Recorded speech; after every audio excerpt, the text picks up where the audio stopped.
Привет, ребята! Перед вами, казалось бы, пустая посудина, но не все так просто. Здесь находятся кровососы, чтобы увидеть которых нужно присмотреться. Уже догадались, о ком речь? Перед вами обычные блохи. Они настолько маленькие, что их даже снимать не такая простая задача. А если к размерам добавить скорость перемещения, то и глазом уследить не так просто, не говоря уже о камере. Тем не менее, мы попытаемся познакомить двух кровопийцев, а точнее блоху и пиявку, которая ранее в предыдущих экспериментах уже напилась крови. Теперь этот червяк может не есть до 2 лет, ибо столько времени хранит в себе запас высосанной крови. Интересно, будут ли эту кровь пить другие из числа тех, кто так же, как и пиявка, питаются алой жидкостью млекопитающих? Опускаем пиявку к блохам. Их здесь, кстати, 3 штуки, и начинаем наблюдение. Пока и пиявка, и блохи расположились на дне. Но если блохи предпочли статическое положение, то пиявка ползает, вся в движении. Если блохи не найдут пиявку, то пиявка сама найдет блох. Так и случилось. Один из паразитов сидел на стекле, как вдруг придавила пиявка. Сразу всем телом замазала в слизь. А затем и вовсе припечатала задней присоской.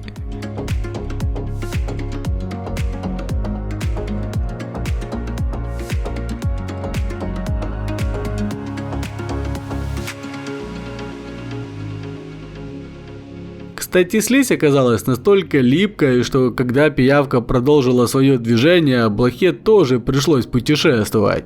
Только спустя время ей повезло остаться на стекле. Забавное зрелище. Мы думали, блохи будут донимать пиявку, а оказалось наоборот. Это блохи мечтают выбраться и даже учатся плавать. Одна и вовсе выбралась наверх и стучит в крышу, мол, выпустите. Здесь, конечно, условия не такие комфортные, как в шерсти животного. Прошло минут 20, и пиявка решила остановиться. Теперь все блохи в движении, можно сказать, поменялись ролями.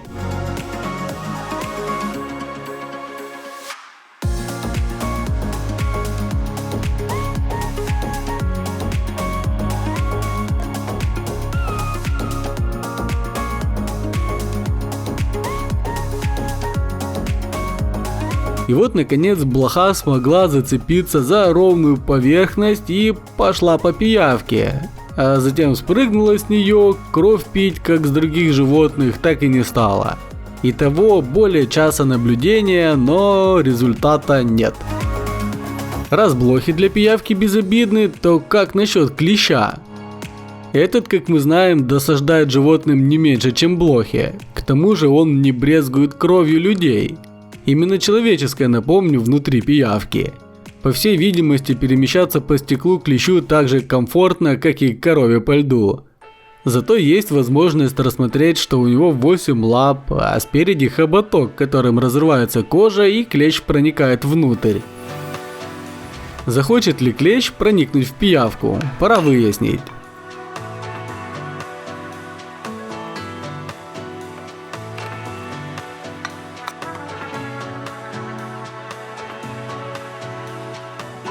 Вот здесь клещ был очень близок к своей цели, но скорость передвижения немного подвела.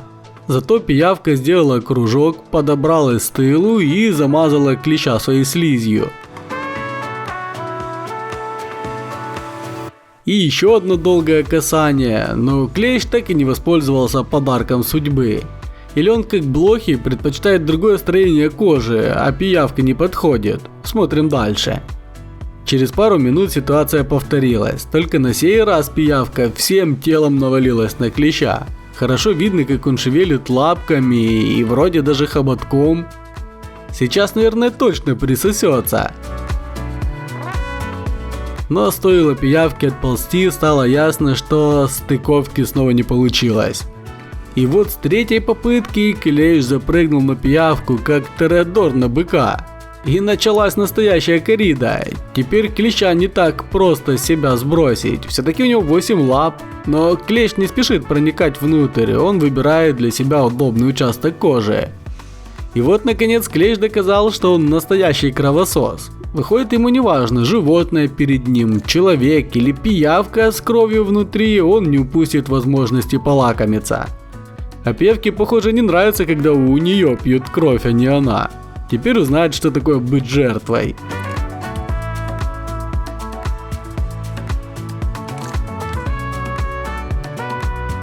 С другой стороны, клещ обычно все делает настолько незаметно, что может пройти пару месяцев, прежде чем его удастся обнаружить.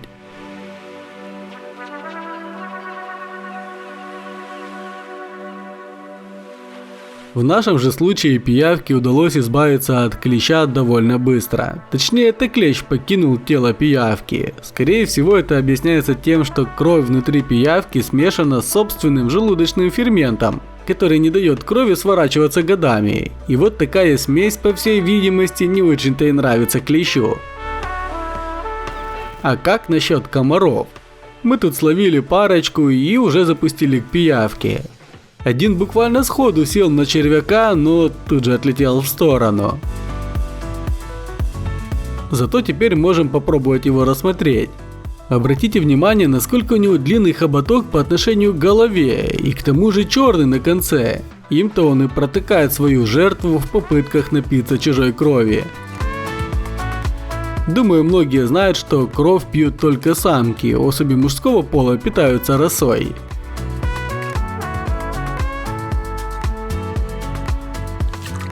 Пиявка пока что просто ползает, а комары ее не замечают.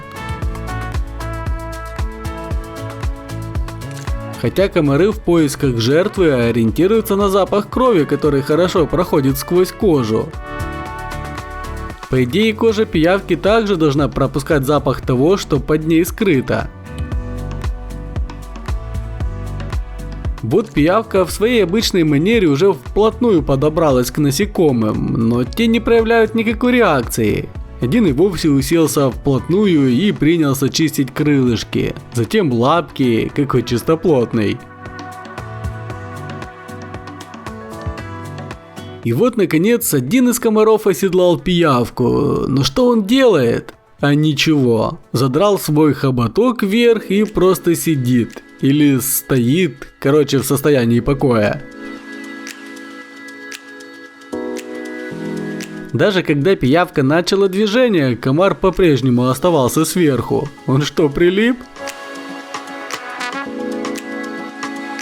Получается, пиявка при помощи своей слизи вывела уже не одно насекомое из строя. Возможно, эта же слизь и помогла ей защититься от комаров.